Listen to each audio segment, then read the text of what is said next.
महापरमहंसाय स्वादित चरण कमल चिन्ह मकरंदाय भक्तजन मानस निवासाय श्री रामचंद्राय नमः।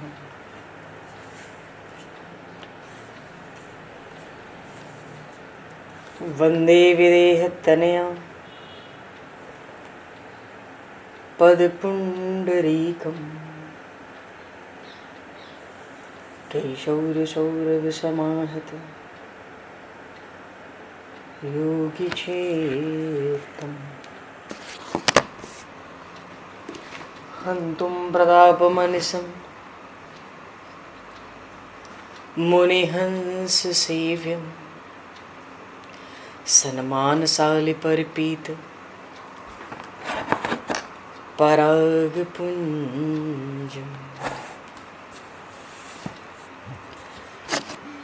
यत्र यत्र रघुनाथकीर्तनं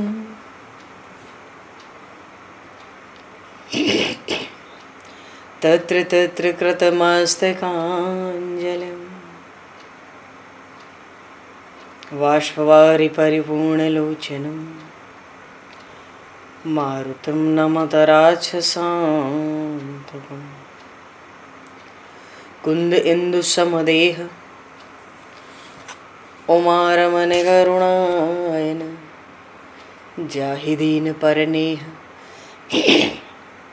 करहु कृपा मर्दन मयन।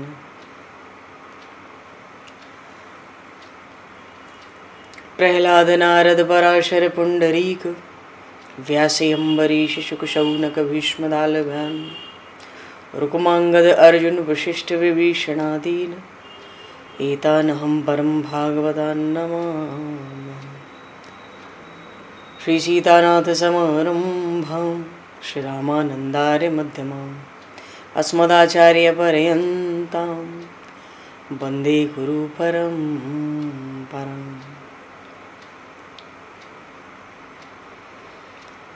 वर्णानामर्थ संज्ञानां रसानां छन्दसामपि मंगलानां च कर्तारो वन्दे वाणी विनायकौ।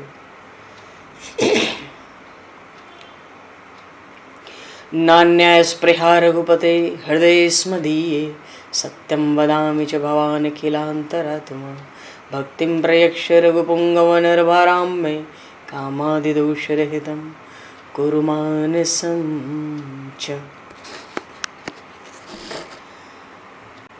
भक्त भक्ति भगवंत गुरु चतुर्नाम वपु एक तिनके पद वंदन के नाशहि विघ्न अनेक।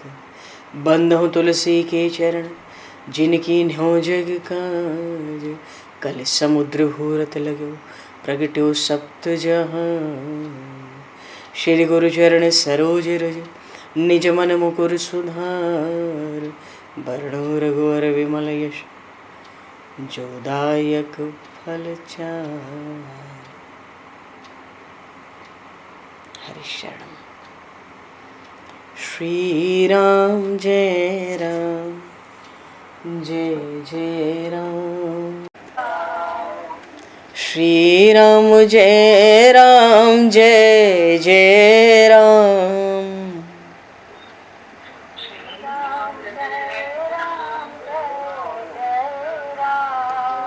श्री राम जय राम जय जय राम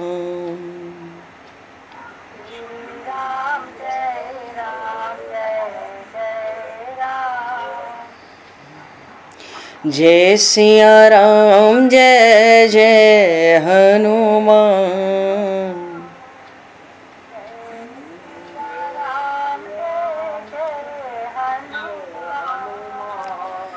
श्री गुरु रामानंद भगवान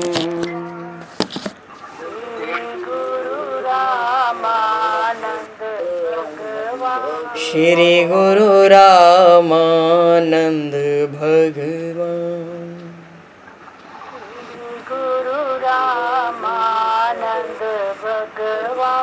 श्री राम जय राम जय जय राम। श्री राम जय जय राम। जय सिया राम जय जय सिया राम। जय सिया राम जय जय सिया राम। जय सिया राम जय जय सिया राम। जय सिया राम जय जय सिया राम। बोली सियावर रामचंद्र भगवान की जय। संपूर्ण राम दरबार की जय। श्री अवध मिथिला धाम की जय। श्री बांके बिहारी लाल की जय। 84 कोस ब्रजमंडल धाम की जय। श्री रामचरितमानस जी महाराज की जय। श्रीमन्नाम महाराज की जय। श्री पंडरीनाथ भगवान की जय। कली पावन अवतार गोस्वामी तुलसीदास जी महाराज की जय। सब संतन की जय, सब भक्तन की जय, समस्त वैष्णवन की जय, समस्त पूर्वाचार्य चरणन की जय, समस्त संप्रदाचार्यन की जय। श्री सद्गुरुदेव भगवान की जय। गंगा मैया की जय, जमुना मैया की जय, सरजू मैया की जय, गौ माता की जय, तुलसी माता की जय, पृथ्वी माता की जय, एकाशी महारानी की जय। जय जय श्री सीताराम, जय जय श्री राधेश्याम। नमः पार्वती पते हर हर महादेव। हरिशरणम। अनंत कोटि ब्रह्मांड नायक सर्वेश्वर पूर्ण परात्पर ब्रह्म असंख्य कल्याण गुणगणलय भक्तवांशा कल्पतरु शरणागत वत्सल भक्त वत्सल दीनबंधु दया सिंधु श्री कौशल्य आनंद वर्धन श्री दशरथ नंदन श्री जानकी कंठभूषण भगवान श्री सीताराम जी महाराज की असीम कृपा करुणा से श्री हनुमान जी महाराज की परम पावन भावमयी सन्निधि में महापुरुषों की भावमयी उपस्थिति में एवं आप सभी श्रद्धालु भक्त वैष्णवों की मंगल सन्निधि में मानव जीवन का सर्वोत्कृष्ट फल भगवत गुणगान भगवत कथा का आनंद हम सभी श्री राम कथा के माध्यम से प्राप्त करने जा रहे हैं।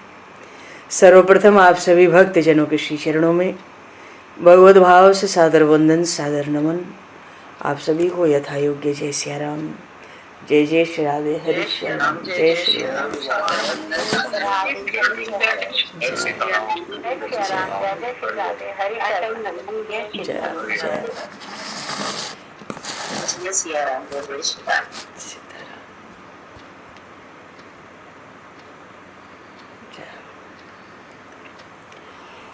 श्री रामचंद्र चरणों मनसा स्मरामि।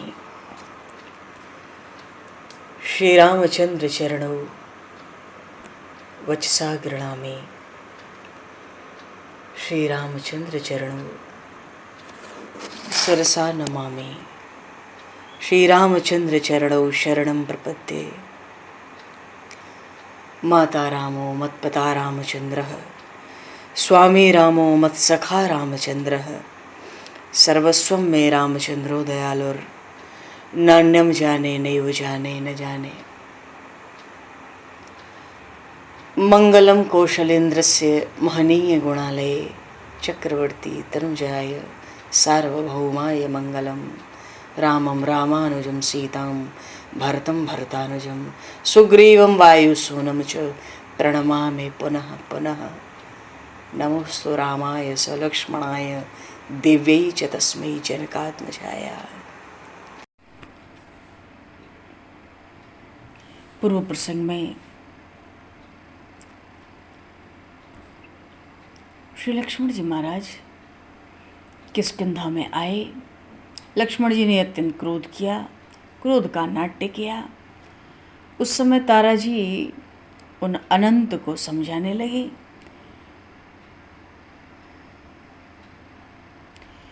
बहुकालम अनाश्वासम दुखमेवानुभूतवान, इदानीं बहु दुखोग अद्भव दुभिर्भिर्क्षतः भगवत प्रसादात सुग्रीवः प्राप्त सौख्यो महामतिः। मानो कहती हूँ कि भाई आज तक तो सुग्रीव ने बड़े दुख भोगे थे, अब आपकी कृपा से इनको कुछ सुख मिला है। उस सुख में ये राम जी की सेवा को भूले नहीं हैं, पर आप इनको क्षमा करें, विलंब होने के कारण क्षमा करें। मानो तारा जी लक्ष्मण जी को समझा कर अंदर ले गई।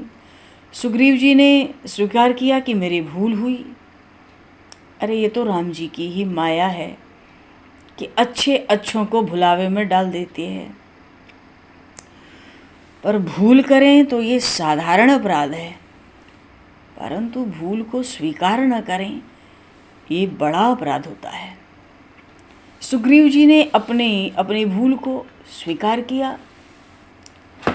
कहते हैं मैंने बड़ी भारी भूल की, इस राज्य सुख में मैं ऐसा फंस गया था, ऐसा कामंद हो गया था, ऐसा मोहांध हो गया था कि राम जी को ही भूल गया। विषय मोर हर लीन्ही ज्ञाना, इस संसार के सुखों ने, विषयों ने मेरे ज्ञान का हरण कर लिया, मुझे विलंब हुआ। और फिर ये जो विषय है, विषय बस्य सुर नर मुनि स्वामी, मैं पांवर पशु कपि अति कामी। मैं तो अपराधी हूँ। ये विषय तो बड़े बड़े ऋषि मुनियों को भी अपने वश में कर लेते हैं, अब मैं तो बड़ा पांवर, वो भी पशु और वो भी कपि। कि बानर जो है पशुओं में अतिशय कामी, अतिशय क्रोधी, अतिशय लोभी, ये सब बातें वानर में एक साथ होती हैं। सुग्रीव जी मानते हैं लक्ष्मण जी महाराज से कि मैं अपराधी हूँ, परंतु ये तो राम जी की माया का ही अमित प्रभाव है ना, क्योंकि प्रभु श्री राम की माया तो ज्ञानी पुरुषों को भी नचाती है, वो तो मायापति हैं। मैं साधारण पशु हूँ, उसमें भी बानर जाति, अत्यंत कामी, मेरे अपराध आप क्षमा करो। परंतु अब तो मैं अभी ही राम जी की सेवा में चलता हूँ। सुग्रीव जी ने लक्ष्मण जी की पूजा की, क्षमा मांगी। फिर अंगद और हनुमान जी के साथ सुग्रीव जी लक्ष्मण जी के साथ श्री रघुनाथ के पास पहुँचे। और जब प्रवर्षण पर्वत पर पहुँचे तो दृष्ट्वा राम समासीनम गुहाद वारी शिलातले, चैलाजिनधरं श्यामं जटामौलि विराजितं, विशालनयनं शान्ते स्मितचारुमुखाम्बुजं, सीता विरह संतप्तं पश्यन्तं मृगपक्षिणः। प्रवर्षण पर्वत पर गुफा के द्वार के आगे एक विशाल शिला पर श्री रघुनाथ जी अकेले विराजे हुए थे। सुग्रीव जी ने साष्टांग वंदन करके प्रभु से क्षमा मांगी। परमात्मा जीव का अपराध भूल जाते हैं। राम जी ने तो सुग्रीव जी को पास बिठाया, उनकी कुशल समाचार पूछी, कुछ वार्ता हुई। सुग्रीव जी ने प्रभु से कहा, नाथ आप चिंता न करें, बड़े बड़े बहुत से बानर आ गए हैं, कितने तो 10 हाथियों का बल धारण करते हैं, कितने को पास 100 हाथियों का बल है, कितने 1000 हाथियों के बल के बराबर बल धारण करते हैं, और कितने तो ऐसे महान वीर बानर हैं जो देवताओं के अंशों से उत्पन्न हुए हैं, आपके लिए प्राण त्यागने को तैयार हैं। अब आप अपना शोक त्याग दें। और सुग्रीव जी ने वानरों को बुलाया, क्योंकि 15 दिन पहले ही हनुमान जी महाराज ने तो सब वानरों को भेज दिया था और कहा गया था 15 दिन के पीछे जो आएगा उसका वध होगा। आज 15वां दिन था जब प्रभु श्री रघुनाथ जी के पास सुग्रीव जी पहुँचे। प्रवर्षण पर्वत पर अंगद जी और हनुमान जी के साथ आए थे सुग्रीव जी बस, पर ये सारे बानर सीधे वहीं पहुँचने लगे। 15वां दिन है। सुग्रीव जी सबको श्री जानकी माता को ढूंढने के लिए आज्ञा देते हैं। फिर धमकाया 1 महीने की अवधि के भीतर आना है, पता लगा के। अगर तुम पता नहीं लगाए और 1 महीने के भीतर आ गए तो मारे जाओगे। हाँ, पता लगा लिए श्री जानकी जी का, थोड़ी देर भी हो गई तो चलेगा। देह धरे कर यह फल भाई, भजिए राम सब काम बिहाई। केवल आज्ञा ही नहीं देते हैं, ज्ञान भी देते हैं। सब बानर वालों को भगवान श्री राम के परमात्म स्वरूप का बोध भी कराना चाहते हैं। अरे साक्षात परमात्मा प्रकट हैं, इनकी साक्षात सेवा का अवसर हम सबको प्राप्त हो रहा है, ये हम सबको गौरव देना चाहते हैं। तो शरीर धारण करने का ही जीव का ये फल है जीवन का। देह धरे कर यह फल भाई, और भजिए राम सब काम बिहाई। सब छोड़ो, प्रभु का भजन करो, स्मरण करो। स्मरण कैसे करो? प्रभु के गुणों का गान करो, भगवान के एक एक गुणों का स्मरण करो। अब भाई काम करें कि भजन करें? तो सच्चा भजन तो कार्य करते हुए ही होता है। शरीर से हम काम करें, जहाँ भी जो भी कार्य आवश्यक हो, पर मन परमात्मा के चरणों में रखकर बांध लें। सुग्रीव जी ने कहा था, सोई गुणज्ञ सोई बड़भागी, जो रघुबीर चरण अनुरागी। वही बड़ा गुणवान है, वही बड़ा बड़भागी है जो भगवान श्री राम के चरणों का अनुरागी है। अच्छा, ये प्रसंग तो नया है। गोस्वामी जी ने श्री रामचरितमानस में, गोस्वामी जी इस प्रसंग का बड़ा, ये प्रसंग देखो, अब सब बानर आए हैं और आगे तो अब सुंदरकांड है। सब बानर आ रहे हैं, आज सबको आज्ञा मिलेगी, सब अपने अपने स्थान को खोज करने चलेंगे अपने अपने क्षेत्र में। सुग्रीव जी जब आए थे प्रभु श्री राम के पास, तो बहुत प्रभु का आभार भी प्रकट किया। ये भी कहा, आपने जो उपकार किया उसका मैं प्रत्युपकार नहीं कर सकता, सर्वदा असमर्थ हूँ। आपके चरणों की सेवा मिले, ये मेरा सौभाग्य बस बना रहे। ये सब बानर आए हैं, आप देखो ये असंख्य बानर हैं। पद्म 18 जूथप बंदर। 18 पद्म तो केवल जूथ थे, सेनापति राम जी की सेना में, और सब कामरूप हैं, सब कामरूप हैं। कामरूप का अर्थ है जैसे राक्षस कोई भी वेश बना लेते हैं, वैसे ये बानर कामरूप हैं, ये उपदेवता हैं। बड़े बड़े द्वीपों से, वनों से, पर्वतों से आ रहे हैं, दल के दल आने लगे, तरह तरह के उपहार आने लगे। तो भगवान श्री राम भी सुग्रीव जी के साथ उठकर बानरों के आते हुए उस दल को देखने लगे। तो वो बानरों का दल कैसा दिखता था, देखो। अब तो आगे बड़ी सुंदर कथा है। प्रभु श्री राम की सेना तैयार होने जा रही है। जैसे प्रलय काल में घटा घुमड़ती आवे, या आकाश चारों ओर से धूल से भर जाए, वायु भी गर्म हो जाए, ऐसा बानरों के कंठ से जय घोष सुनाई पड़ रहा था। कौशल किशोर की जय हो, वानर राज सुग्रीव की जय हो, कौशल किशोर भगवान की जय हो। बड़ा आनंद है बानरों को भी। जय जय राम रमापति रघुवर, जय जग के उजियारे राम। जय जय राम रमापति रघुवर, जय जग के उजियारे। अरे खूब जय जयकार हो रही है। लक्ष्मण जी को बड़ी प्रसन्नता हुई। अच्छा, कुछ बानर तो सफ़ेद हैं, कुछ पीले, कुछ काले, कुछ लाल, कोई कोई गोपुच्छ, अनेक अनेक रंगों के बानरों के यूथ, समूह के समूह। और उनके साथ और कौन आए? पर्वताकार। कल्पना करो, पर्वताकार, अत्यंत काले रंग के, कुछ तो काले और कुछ श्वेत बालों वाले ऋक्षों का दल भी उमड़ के आ रहा था। क्यों? क्योंकि ऋक्षराज जामवंत सुग्रीव जी के प्रधानमंत्री हैं। भगवान श्री राम से सुग्रीव जी कहते हैं, ये जो ऋक्षराज जामवंत है, इनसे तो आप परिचित हैं। ये जो काले और श्वेत दोनों तरह के ये ऋक्षों के जो दल आ रहे हैं, ये सब इनके अनुगत हैं। प्रमुख प्रमुख जो थे, परिचय देना प्रारंभ कर दिया सुग्रीव जी ने प्रभु को कि ये देखो, ये स्वर्ण पर्वत के समान, जैसे सुमेरु पर्वत है ना, ऐसे ही स्वर्ण का पर्वत हो, इतना भारी आकार, स्वर्ण जैसा, बोले ये जो सामने दिख रहे हैं ये तो तारा के पिता सुषेण हैं, इन सब ने युद्ध किया था राम जी की ओर से। और रूमा, रूमा है सुग्रीव जी की पत्नी का नाम, कहते हैं ये रूमा के पिता शतबली हैं, असंख्य वानरों के अग्रगणी।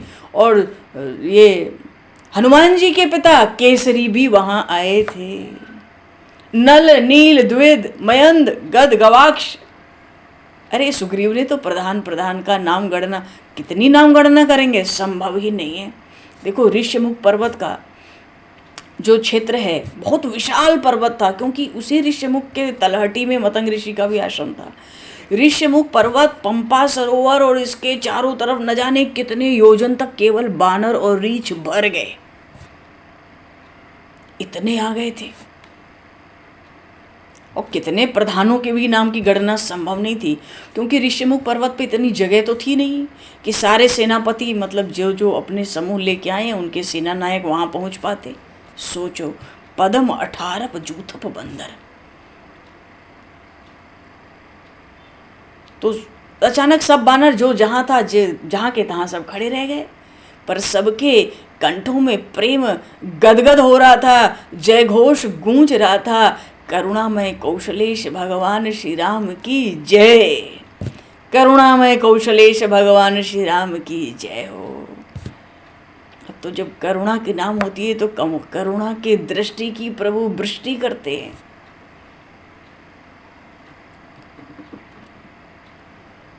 सुग्रीव भी कुछ समझ नहीं पा रहे थे, सब मूर्तिमान स्थिर होकर खड़े थे और सब बानर रीछों के नेत्रों से अश्रु प्रवाह हो रहा है।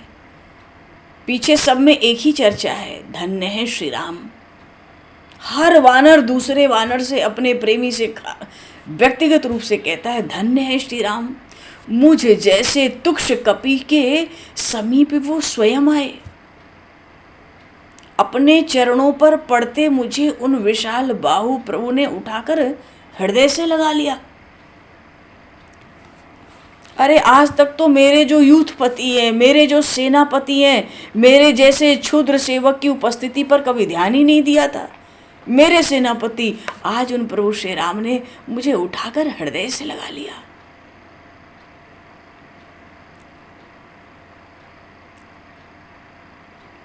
अरे ये वानर राज सुग्रीव जिनके चरणों के पास हाथ जोड़े खड़े थे, उन मेघवर्ण श्याम सुंदर, अरे एक एक वानर से प्रभु ने पूछा, सुग्रीव जी थे उनसे पूछते, वानरों से पूछते, इसके परिवार में कौन कौन है, इनकी क्या व्यवस्था वानर राज सुग्रीव करते हैं, इनके रहने खाने की क्या व्यवस्था है। एक एक वानर से इन सब के लिए फल मूल प्रचुर मात्रा में है कि नहीं है, और कोई विशेष व्यवस्था की आवश्यकता हो तो बिना संकोच के हमें सूचित किया जाए। एक एक वानर, जहां इतने सेनापति हैं कि पूरे ऋष्यमुख पर्वत पर नहीं आए, तो हर एक कपि से असंख्य कपियों का दल है वानरों का, और एक एक का अनुभव यही था कि स्वयं श्री राम हमसे व्यक्तिगत मिले, हमारा स्वागत किया और मेरा आभार मानते थे कि आप सब मेरी सहायता के लिए आए हैं। लगता ही नहीं था कि हम सब वानरराज सुग्रीव के या अपने अपने सेना नायकों के अनुचर हैं, सेवक हैं। उनको तो लगता है कोई अलग से ही मेरी सहायता के लिए ये वानर आए हैं। सबकी एक एक की कुशल पूछते हैं और ऐसा परिचय, ऐसा आनंद हो रहा है। भगवान का शील स्वभाव देख के वानर गदगद हो गए हैं। भगवान शिव ने माता पार्वती से इस प्रसंग में कहा कि बानर कटक उमा में देखा, सो मूर्ख जो करण चह लेखा। बानरों की सेना तो हे पार्वती मैंने देखी थी, और वो मूर्ख है, वो मूर्ख है जो उन बानरों की गिनती करना चाहता हो। और कैसे गिनती करोगे, वो तो इतने प्रसन्न है कि बार बार गिनती हो तो भी फिर बार बार उसी पंक्ति में आ जाए, इतने आनंद में है, हमें बार बार गिन लो, हमें बार बार गिन लो, हमें 1000 का बल है, 1000 बार गिनो। और सब आई राम पद नाम ही माथा, निरखि बदन सब हो ही सनाथा। भगवान के मुखारविंद का दर्शन कर करके सब सनात हो गए। और अस कपि एक न सेना माही, राम कुशल जेहि पूछे नाही। एक भी कपि, छोटा से छोटा कपि भी ऐसा नहीं था जिससे भगवान ने कुशल क्षेम न पूछी हो। और ये कोई बड़ी बात नहीं है। अब कोई कहे कि भाई इतने तो सेनापति हैं कि ऋष्यमुख पर्वत पर नहीं आ सके, इतने विशाल पर्वत पे तो सब बानर कैसे आए और सबकी भगवान ने कुशल कैसे पूछी एक एक की, ये कैसे संभव हुआ? अरे भैया, विश्व रूप व्यापक रघुराई, ये तो कण कण में व्याप्त है। चित्रकूट में सब मिलने आए तो जितने लोग थे उतने रूप बना लिए। जनकपुर में बारात लेके महाराज दशरथ आए तो अपने अवधवासियों से मिलने के लिए कि किसी को ये न लगे, सबको ये मालूम पड़ता राम जी का सबसे ज़्यादा प्रेम मुझसे है, मुझसे सबसे पहले मिलते हैं। प्रभु उतने अमित रूप प्रगटे भगवाना, उमा मरम यह काहू न जाना। अभी रावण को मार के अयोध्या जाएंगे तो जितने लोग हैं सबसे उतने रूप, क्योंकि किसी को धैर्य नहीं है। हर कोई श्री राम से झटपट मिल लेना चाहता है अपनी अपनी भावना के अनुसार। भगवान भी झट उतने रूप धारण कर लेते हैं। इसलिए भगवान शिव ने माता पार्वती से कहा, यह कछु नहीं प्रभु कई अधिकाई, विश्व रूप व्यापक रघुराई। ये कोई बड़ी बात थोड़ी है उन प्रभु के लिए, वो तो कण कण में व्याप्त हैं, उतने रूप, हर कण ही वो हैं, उतने रूप धारण कर लिए। सब वानरों से हृदय से लग लिए, सबकी कुशल क्षेम, बाल बच्चे परिवार सब पूछ लिया। और ठाड़े जहता आयुष पाई, सब अपलक, सबके नेत्रों से अश्रु का प्रवाह।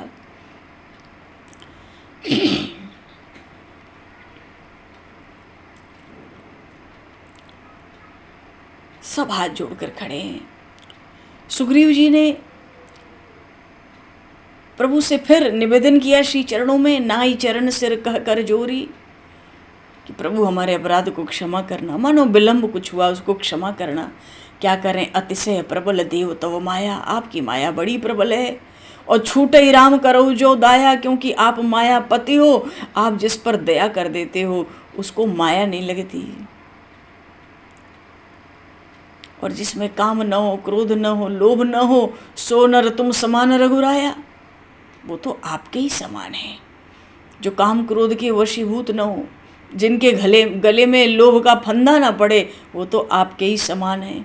और फिर ऐसा होना कि कोई काम क्रोध लोभ के वश न हो, यह गुण साधनते नहीं हुई, किसी साधन से ये गुण किसी जीवों में नहीं आ सकता है। अरे प्रभु, तुम्हारी कृपा पाव कोई कोई, आपकी कृपा से ही गुण किसी किसी जीवों में, भक्त में आते हैं। प्रभु प्रसन्न हुए। प्रभु मुस्कुरा के सुग्रीव जी से बोले, कोई बात नहीं, अब उस बात को छोड़ो, तुम प्रिय मोहि भरत जी में भाई, तुम तो मुझे भरत के समान प्यारे हो। अब सोई जतन करहु मन लाई, जेहि विधि सीता कै सुधि पाई। अब उपाय किया जाए। तो अब इतने बानर वालू रीछ तो आ गए भगवान।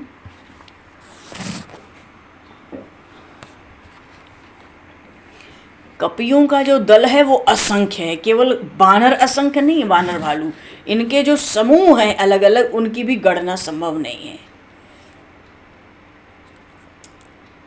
सुग्रीव जी ने कहा, ये जो सब बानर भालू हैं ये सब आपके सेवक हैं, आप इनको सेवक के रूप में स्वीकार करें। प्रभु श्री राम से सुग्रीव जी ने प्रार्थना की और तुरंत ही आदेश दिया, जो उनके सेनापति हैं अंगद जी को बुलवा लिया कि भाई देखो, जितने पर्वत हैं सब जगह जल फल की सुविधा देखकर इनसे कहो सब अपने अपने स्थान बना लें, ठहर जाएं।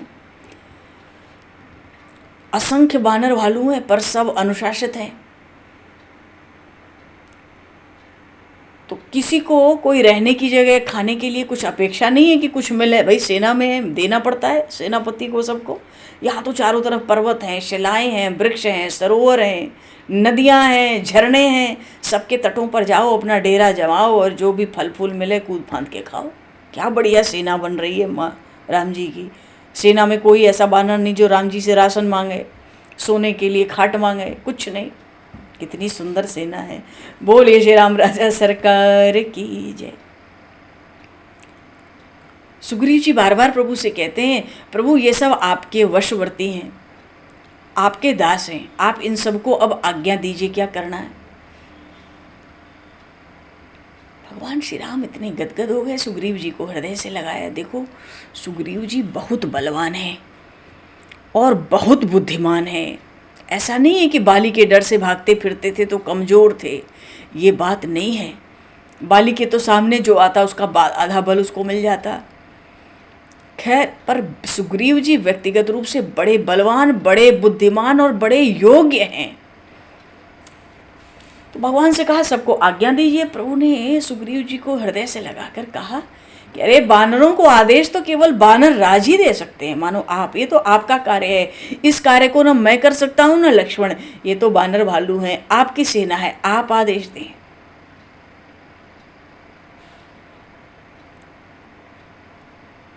सुग्रीव जी ने बुलाया, कोई देरी नहीं की, तुरंत सबको काम बांट दिए गए। नाम ले लेके बड़े बड़े यूथपतियों का पुकारने लगे। सबसे पहले विनत को बुलाया, आदेश दिया श्री जानकी जी का पता लगाना है, सुरक्षित मिलनी चाहिए, अपनी पूरी सेना लेके पूर्व दिशा में चले जाओ। अब चाहे वन हो चाहे पर्वत हो, कोई गुहा हो या कोई भवन हो, भले कोई हो ना हो, कोई देवालय हो, कोई उजड़ा नगर हो, उदयाचल तक चले जाना। कोई स्थान बिना देखे बचना नहीं चाहिए। हाँ, जब जाना तुम जाओगे पूर्व दिशा की ओर ना, ठीक है, किसी ऋषि मुनि का अपमान मत करना।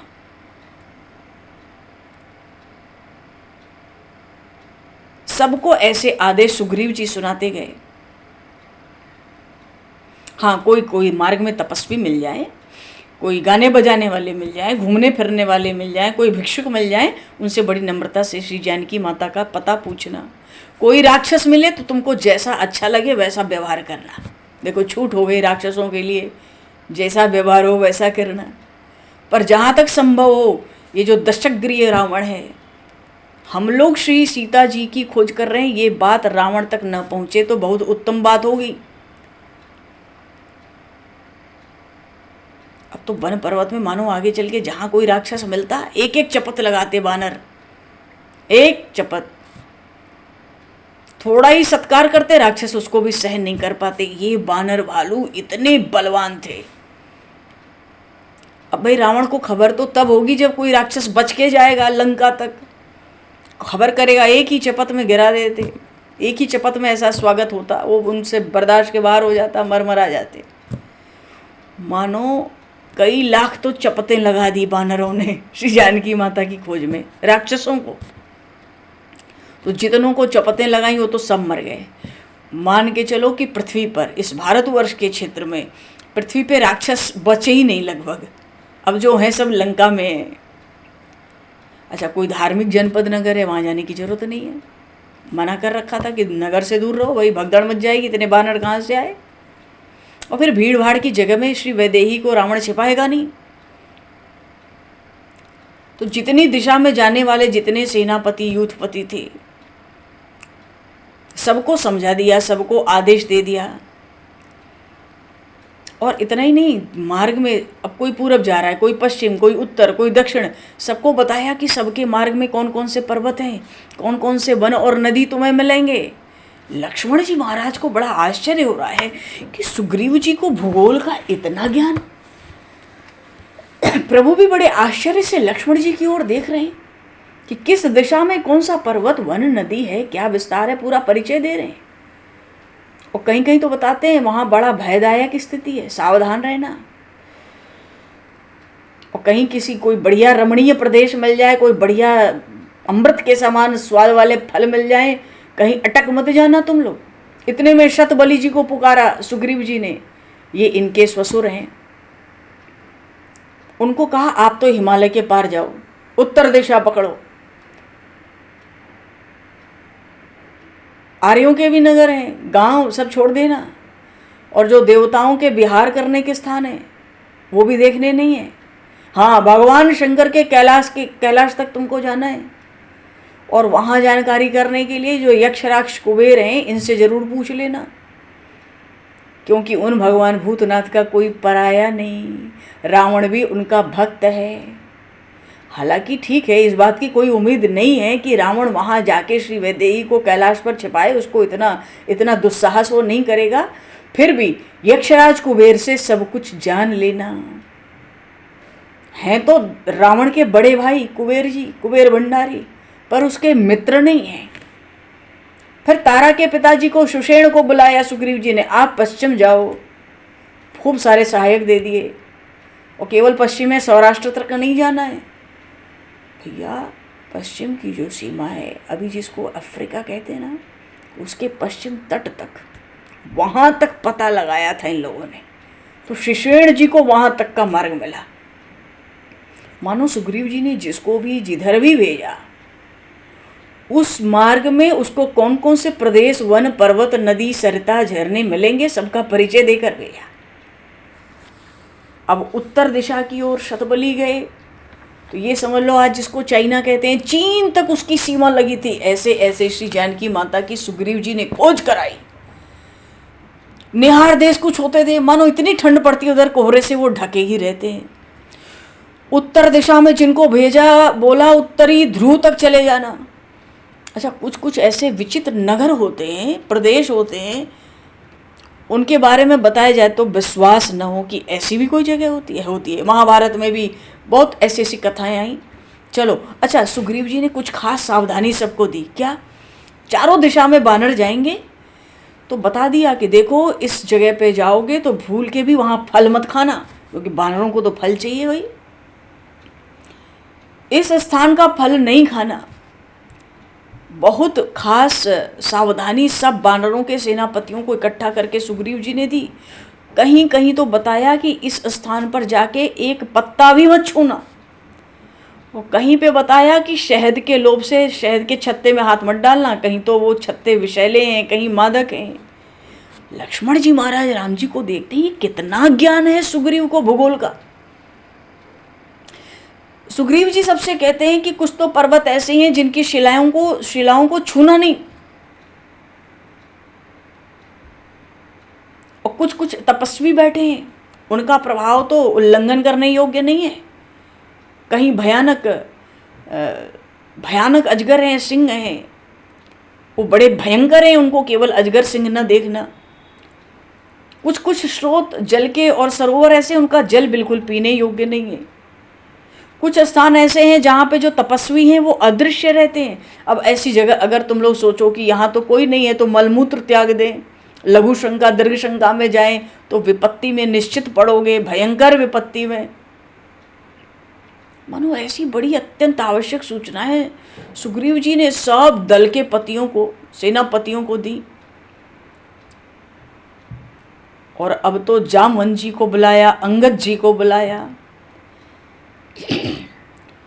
पवन पुत्र हनुमान को बुलाया, अग्नि के पुत्र हैं नल और नील, अग्नि देवता के, गवाक्ष, तार, जो बहुत ही खास थे, बड़े विश्वसनीय थे सुग्रीव जी को, इनको अंत में बुलाया, अत्यंत विश्वसनीय है। और कहा कि देखो दशग्रीय रावण श्री विदेह राजनंदिनी को लेकर दक्षिण की ओर जाते हुए देखा गया था। उस रावण की राजधानी लंका दक्षिण में थी, तो इसलिए जो भाई सर्वश्रेष्ठ दल है सुग्रीव जी के पास, उस दल को भी वो दक्षिण दिशा में ही भेजना चाहते थे। तो जामवंत जी से, हनुमान जी से, अंगद जी से, नल नील और भी जो बोले आप सबको दक्षिण दिशा में जाना है, पर सीधा दक्षिण मत जाना, पहले थोड़ा उत्तर जाना और उसके बाद दक्षिण होना। और इनको भी बताते हैं विंध्यगिरी मिलेगा, उसका दक्षिण भाग अच्छे से देखना, फिर आगे गोदावरी का उद्गम स्थान है उसको बढ़िया देखना, इधर जो खरदूषण त्रिश्रांत तक रहते थे जन स्थान, और फिर महर्षि अगस्त से अनुमति लेना। इतनी बढ़िया ऐसा निर्देशन किया सुग्रीव जी ने, प्रभु भी देखते रहे, लक्ष्मण जी तो आश्चर्य में है। महर्षि अगस्त से भी अनुमति लेना, प्रभु प्रसन्न हो गए। वाह!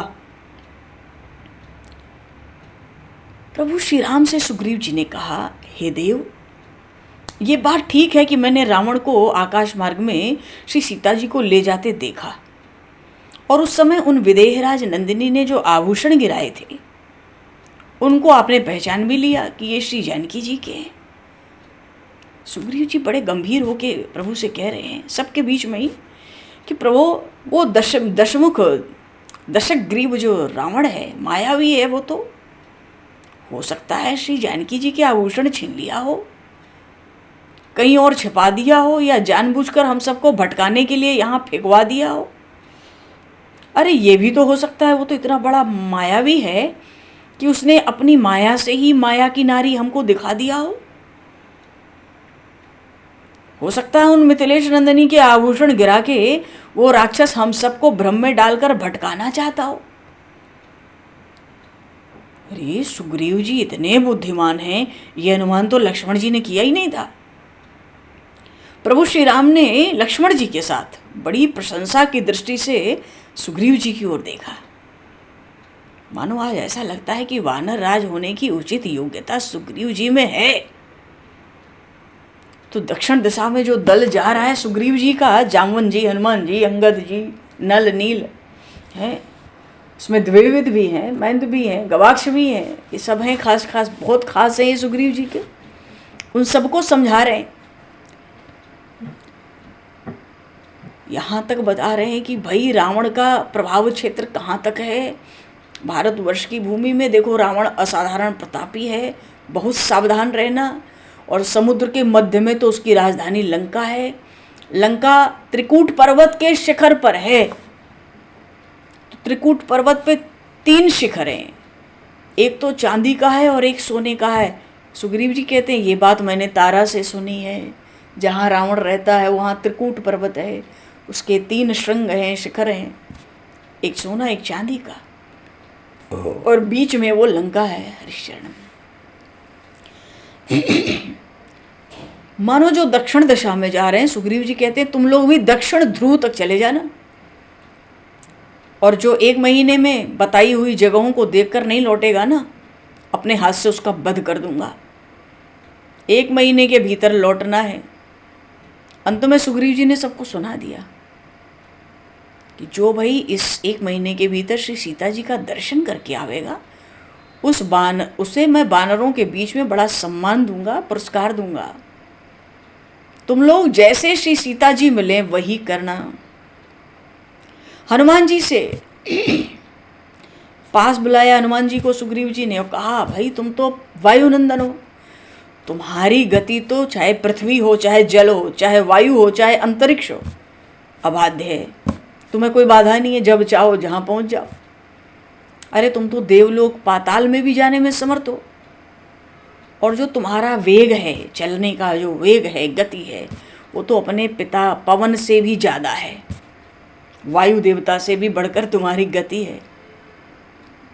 तो अपना बल, अपना बुद्धि, अपना पराक्रम, जो तुम्हारा बल बुद्धि पराक्रम है, उसकी कोई समता नहीं है, और देश काल के अनुसार व्यवहार करने में तुम बड़े मर्मज्ञ हो, पंडित हो। तो ऐसा करना, दक्षिण दिशा में सबको लेकर जाओ, और ऐसा करना कि सब वानरों का परिश्रम सार्थक हो जाए। श्री सीता जी को अवश्य ढूंढना है।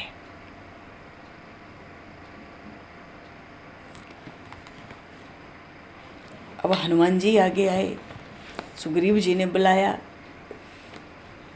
जनक सुता कहूँ खोज ही जाई, और मास दिवस मह आयो भाई, अवधि मेट जो बिन सुध पाए, आवहि बन ही सुमोहि मराए। इतना बात सुनते ही तो बाकी जो सब दिशा के बानर थे, बचन सुनत सब बानर, जहाँ तहाँ चले तुरंत। भाई 1 महीने का समय, तुरंत निकलो, अब कहाँ समय बचा। और तब सुग्रीव बुलाए अंगद नल हनुमंत। जो दक्षिण दिशा में जा रहे, सुनहु नील अंगद हनुमाना, जामवंत मति धीर सुजाना, सकल सुभट मिली दक्षिण जाहू, सीता सुधि पूछऊ सब काहू। और क्यों जाओ, बात तो ये है कि मन क्रम बचन सुजतन विचारेऊ, रामचंद्र कर काज संवारेऊ। कुछ भी उपाय करो, श्री सीता जी की खोज करो, खोज खबर ले आओ, उनका दर्शन करके आओ, बातों से काम नहीं चलेगा। लक्ष्मण सुग्रीव जी बड़े बुद्धिमान हैं, सूर्य के पुत्र हैं, और शिक्षा दे रहे हैं हनुमान जी महाराज को, जामवन जी को। भानु पीठ से ही उर आगी, और स्वामी ही सर्वभाव छल त्यागी। सूर्य की किरणें लेनी हो तो पीठ पर लेनी चाहिए, सीधे आंख पर आवे तो आंखों के लिए हानिकारक होती हैं। तो सूर्य का प्रकाश लेना होता है तो पीठ की तरफ लेना चाहिए, सूर्य की तरफ मुख नहीं करना चाहिए। और आग, ठंड पड़ती है तो हम लोग आग जलाते हैं। सुग्रीव जी कहते हैं सेई उर आगी, आग लेनी हो तो सामने बैठकर लेनी चाहिए, पीठ की तरफ से लोगे जले जाओ तो पता भी ना पड़े, कोई आफत हो जाए तो पता ही ना पड़े। भानुपीठ सेई उर आगी। सुग्रीव जी कहते हैं हनुमान जी से, जामवन जी से, अंगद जी से, देखो जैसे सूर्य का प्रकाश पीठ पर लिया जाता है और अग्नि का ताप सामने से लिया जाता है, वैसे ही अपने स्वामी की सेवा तो भाई स्वामी सर्वभाव छल त्यागी, स्वामी की सेवा तो सामने से भी करो, पीठ पर भी करो। ये नहीं कि सामने स्वामी है तो खूब सेवा किए और जब पीछे हो गए तो सेवा नहीं की, कहाँ स्वामी देख रहे हैं, ये बात नहीं होनी चाहिए। स्वामी सर्वभाव छल त्यागी, अपने अपने स्वामी की सेवा तो आगे पीछे हर तरह से छल कपट त्याग कर मनसा वाचा कर्मणा स्वामी की सेवा करनी चाहिए। और जब ऐसे स्वामी मिल जाए श्री राम जैसे, तब तो तजी माया से ये परलोका, हम सबका परलोक बनेगा। और परलोक बनेगा तो ये जो भव संभव है, भव सिंधु, हम सब भी पार हो जाएंगे, क्योंकि देह धरे कर यह फल भाई, भजिय राम सब काम बिहाई। और सोई गुणज्ञ सोई बड़भागी, जो रघुवीर चरण अनुरागी। तो बड़ा सौभाग्य है कि हम लोगों को प्रभु श्री राम की सेवा मिली है। हम सब बड़े भागी हैं, प्रभु श्री राम के चरणों में हम सब का अनुराग हो और सब छोड़ के शरीर की भी सुध बुध छोड़ दें और प्रभु की सेवा करें। हम सब श्री जानकी माता का यथाशीघ्र यथासंभव पता लगावें। अब तो सब आज्ञा मांगते हैं, आय सुमांग चरण शरणाई और चले हरस सुमिरत रघुराई। पहले तो सब आज्ञा मांगते हैं। देखो कोई कार्य कैसे आरंभ किया जाता है, इन वानरों को देखो, आय सुमांग चरण शरणाई। पहले तो आज्ञा मांगते हैं प्रभु से, फिर उनके चरणों में प्रणाम करते हैं और फिर चले हर्ष सुमरत रघुराई। और जब चलते हैं तो स्मरण करते हुए प्रभु का हर्षित होकर चलते हैं। किसी भी कार्य के लिए चलें तो खूब हर्षित उत्साह से वो कार्य भी मंगल होता है। और उत्साह ही ना हो किसी कार्य के आरंभ में तो मजा नहीं है। तो सब आज्ञा मांगते हैं प्रभु से, प्रभु के चरणों में प्रणाम करते हैं, हृदय में प्रभु को रखते हैं और बड़े हर्षित होकर उनका स्मरण करते चलते हैं।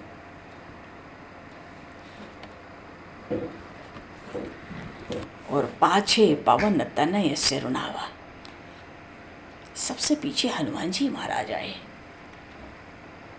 और आकर भगवान जब सुग्रीव जी ने खूब समझा दिया तो प्रभु श्री राम के चरणों में मस्तक नवाया। बोलिए श्री हनुमान जी महाराज की जय। और जहाँ निकाज प्रभु निकट बुलावा, प्रभु भी समझ रहे हैं कार्य तो हनुमान को ही करना है। जब हनुमान जी ने मत्था टेक के दूर से प्रणाम किया प्रभु के चरणों में, प्रभु ने पास बुलाया। जा निकाज, काम यही बनाएंगे, इन्हीं को काम करना है। प्रभु ने पास बुला लिया और पास बुला के परसा शीस सरोरुह पानी, हनुमान जी महाराज के मस्तक पर प्रभु ने अपने कर कमल फेरे और कर मुद्रिका दीन जन जानी। अपना अनन्य भक्त प्रेमी सेवक जानकर कर मुद्रिका, ये वही मुद्रिका है जो केवट के प्रसंग में श्री जानकी माता ने अपने हाथ से उतार के प्रभु को दी कि उतराई दे दो, पर केवट ने ली नहीं। केवट ने उतराई स्वीकार नहीं की, पर यह कहा कि प्रभु लौटते समय जो दोगे स्वीकार करेंगे, अभी नहीं। बड़ी कृपा की और भक्ति का वरदान पाया। बड़ा सुंदर प्रसंग केवट का भी। भाव यहाँ ये है कि कर मुद्रिका दीन जन जानी, भगवान ने वही अंगूठी हनुमान जी महाराज को दी। तो ये अंगूठी कुछ समय तो ये राम जी के पास थी, पर कब तक रहेगी, वो तो तपस्वी वेश में श्री जानकी माता के पास फिर आई होगी। और जब उन्होंने सब आभूषण फेंके ऋष्यमुख शिखर पर इन वानरों को देखकर, तो उसमें ये मुद्रिका थी। जब सुग्रीव जी ने दिखाया था ऋष्यमुख पर्वत पे, तो ये वही मुद्रिका है जो फिर से उसी में से हनुमान जी महाराज को प्रभु श्री राम ने दिया। दीन जन जाने, अपना प्रेमी, अपना भक्त, अपना सेवक, कार्य तो इसके हाथ होना है। अच्छा, प्रभु जानते तो सब बात हैं। गोस्वामी जी ने यहाँ एक बड़ी सुंदर बात कही, यद्यपि प्रभु जानत सब बाता, राजनीति राखत सुर त्राता। बात तो प्रभु सब जानते हैं, क्योंकि जब श्री विदेह राजनंदिनी का हरण किया रावण ने, तो सबसे पहले तो जटायु जी ने बता दिया, आगे कबंध ने भी बता दिया, माता शबरी ने भी बता दिया, सुग्रीव जी ने भी सब आभूषण लेके बता दिया। रावण लेके जा रहा था आकाश मार्ग से, हमने देखा है, तो पता तो है सब कुछ प्रभु को। यद्यपि प्रभु जानत सब बाता, लेकिन ऐसा व्यवहार कर रहे हैं जैसे कुछ जानते ही नहीं है। इसका फायदा ये हुआ कि रावण को ये लगा, अरे उनको तो अभी तक यही नहीं पता चला कि मैं श्री जानकी को ले गया हूं और कहाँ रखा हूं। वो परमात्मा नहीं, मनुष्य हैं। मानो रावण निश्चिंत हो जाए थोड़ा। रावण सावधान नहीं है, उसके पास अभी तक कोई खबर नहीं गई, क्योंकि 15वें दिन बानर आए और उसी समय आज्ञा देके सबको उड़ा दिया गया। सब चलो, ऋक्ष बानर सब खाली, ऋष्यमुख 2-4 घंटे में ऋष्यमुख पर्वत खाली हो गया। और इधर खरदूषण त्रिशराम मर गए।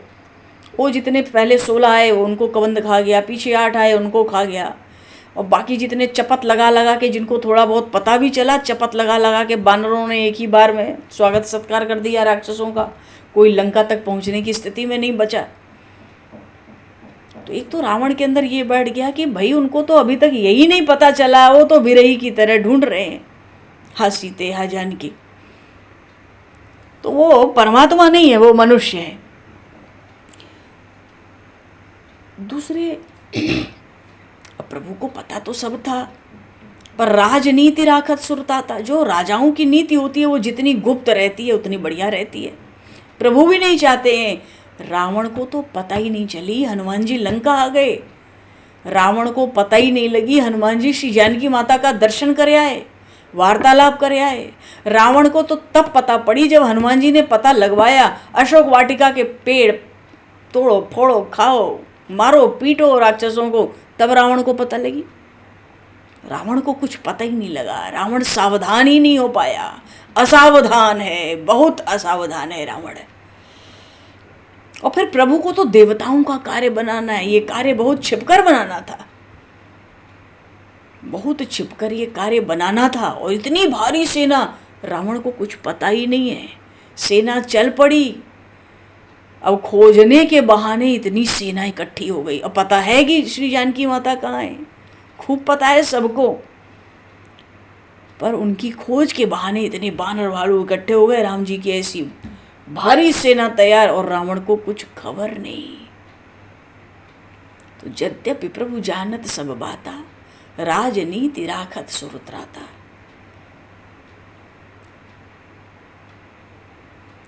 तो भगवान ने मुद्रिका दी और बहु प्रकार संदेश भी दिया, बहु प्रकार सीते समझायो, कही बल बिरह बेग तुम आयहु, हनुमत जन्म सुफल करी माना, और चले वो हृदय धरी कृपा निधाना।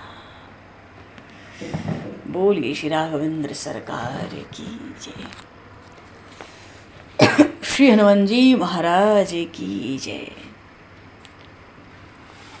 आगे का प्रसंग बड़ा सुंदर श्री हनुमान जी महाराज का। और आज तो भगवान शारदीय नवरात्र का, आज अष्टमी, बहुत बड़ा दिन माता की सेवा पूजा अर्चना वंदना का। सभी को श्री दुर्गा अष्टमी की बहुत बहुत बधाई और बहुत बहुत शुभकामनाएं। समय को दृष्टिगत करते हुए हम सभी दो पल प्रभु के नाम का कीर्तन बोलें, नाम लें और वाणी को विराम दें। कल तो श्री दुर्गा नवमी है, परसों विजयादशमी है, 25 को एकादशी है। और जिनको कार्तिक के नियम लेने हैं, कार्तिक मास की एकादशी से ही वो नियम आरंभ हो जाते हैं। 28 की शरद पूर्णिमा है, 29 अक्टूबर से कार्तिक प्रारंभ है संभवतः। और फिर उस दिन से हम लोग भी थोड़ा समय बदलें, 4 से 5 कर लें तो बढ़िया रहे। फिर चलेगा होली के आसपास तक ऐसा समय जैसा प्रभु चाहेंगे। चलो जी, समय को दृष्टिगत करते हुए 2 पल नाम लो, वाणी को विराम दो। राम रघुवर रघुनाथ रघुनंदना, राम रघुवर रघुनाथ रघुनंदना। प्रभु के चरणों में कोटि कोटि वंदना, प्रभु के चरणों में कोटि कोटि वंदना। राम रघु